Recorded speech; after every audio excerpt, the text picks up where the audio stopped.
आपके अपने चैनल पर। तो आज हम बात करेंगे लोधी वंश के बारे में। लोधी वंश सल्तनत काल का अंतिम वंश था। इसके बाद चालू हो जाएगा मौर्य साम्राज्य। लोधी वंश 1451 ईस्वी से लेकर 556 ईस्वी तक राज किया। ये अफगानों के गिलजई कबीले के साहूखेल शाखा के थे। गिलजाई कबीले के साहूखेल शाखा के थे। इनके पूर्वज घोड़ों को व्यापार करते थे। इनके पूर्वज जो थे ना लोधी वंश के, वो घोड़ों को व्यापार करते थे। इसका संस्थापक कौन था? बहलोल लोधी। बहलोल लोधी 1451 से लेकर 1489 तक रहे।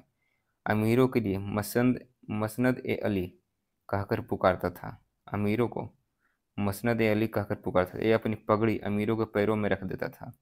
इसने बहलोली सिक्के चलाए। किसने? बहलोल लोधी ने, जो मुगल काल तक चलते रहे बहलोली सिक्के।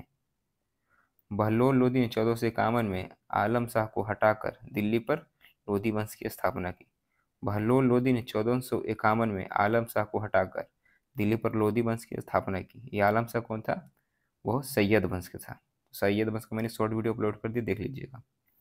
इसकी महत्वपूर्ण सफलता जैनपुर राज को दिल्ली सल्तनत में मिलाना था। इसकी जो महत्वपूर्ण सफलता था ना, जो जैनपुर राज को दिल्ली सल्तनत में मिलाना था। इसके बाद आता है सिकंदर लोधी। इसने सिंहासन का प्रयोग आरंभ किया। इसने सिंहासन का प्रयोग आरंभ कौन? सिकंदर लोधी ने। गुलरुखी उपनाम से कविता लिखता था। कौन? सिकंदर लोधी गुलरुखी उपनाम से कविता लिखता था। ये परीक्षा में पूछा गया है। गुलरुखी उपनाम से कविता कौन लिखता था? तो वो सिकंदर लोधी। इसने आगरा शहर को स्थापना किया। पहला द मोस्ट इम्पोर्टेंट क्वेश्चन क्या?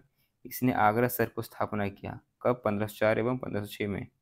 1504 में। अब 1506 में इसकी राजधानी बना दी। किसको? आगरा को सिकंदर लोधी ने स्थापना मतलब राजधानी बना दी। 1504 में इसने आगरा शहर की स्थापना कर दी और 1506 में इसने राजधानी बना दिया। इसने सिकंदरी गज का प्रयोग किया। इसने सिकंदरी गज का प्रयोग किया नापने में। जमीन में नपाई होती तो इसने सिकंदरी गज का प्रयोग किया। एकमात्र सुल्तान जिसने खुम्स में हिस्सेदारी नहीं ली। खुम्स में क्या होता था? लूट का सामान। इसमें खुम्स में हिस्सेदारी नहीं लिया था। कौन? तो वो सिकंदर लोधी था। इसने आगरा को बसाया जहां पर बादलगढ़ का किला का निर्माण कराया। सिकंदर लोधी ने आगरा को बसाया। अब जानते हो आगरा शहर 1504 में, और बादलगढ़ का किला निर्माण कराया। सिकंदर ने अनाज पर जकात लेना बंद कर दिया।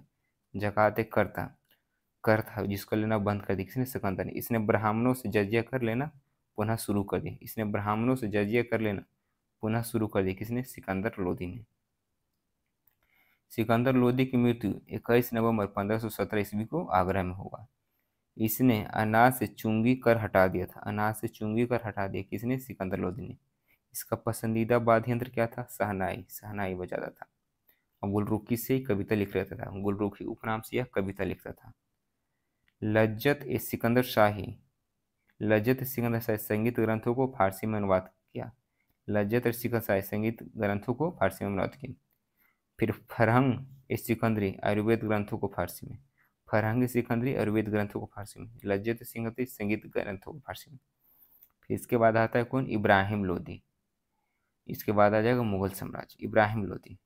राणा संगा ने इसे 2 बार पराजित किया था। किसको? इब्राहिम लोधी को। राणा संगा। अब आगे वीडियो जब बनेगा तो आपको पता लग जाएगा कि राणा संगा कौन था। आलम खां लोधी एवं दौलत खां लोधी पंजाब का सूबेदार था। कौन? आलम खां लोधी एवं दौलत खां लोधी। बाबर को भारत में आक्रमण करने के लिए बुलाया। इनके ही परिवार वाले। कौन? आलम खां लोधी और दौलत खां लोधी। पंजाब का जो सूबेदार था, जो बाबर को न्योता दे के आइए भारत पर आक्रमण किए, और बाबर भारत पर आक्रमण करता है और हमेशा के लिए भारत में ही रह जाता है। पानीपत का प्रथम युद्ध कब हुआ था? तो आपको पता होगा 1521 में। 1521 में पानीपत का प्रथम युद्ध हुआ था। देखिए, सॉरी, 1526 में। 1526 में पानीपत का प्रथम युद्ध। इब्राहिम लोधी युद्ध में लड़ता हुआ मारा गया। दिल्ली सल्तनत का एकमात्र सुल्तान जो युद्ध में मारा गया। कौन? इब्राहिम लोधी। इब्राहिम लोधी दिल्ली सुल्तनत का एकमात्र सुल्तान था जो युद्ध में मारा गया। पानीपत का प्रथम युद्ध किसके बीच हुआ था? इब्राहिम लोधी और बाबर के बीच हुआ था। पानीपत कहाँ है? तो पानीपत हरियाणा में है। 1526 में। तो इसके बाद आ जाएगा मुगल साम्राज्य यानी मुगल काल हम लोग कल देखेंगे। तो आई होप वीडियो आप लोगों को पसंद आया होगा। लाइक कर दीजिए, शेयर कर दीजिए, सब्सक्राइब करना ना भूलें। Thank you.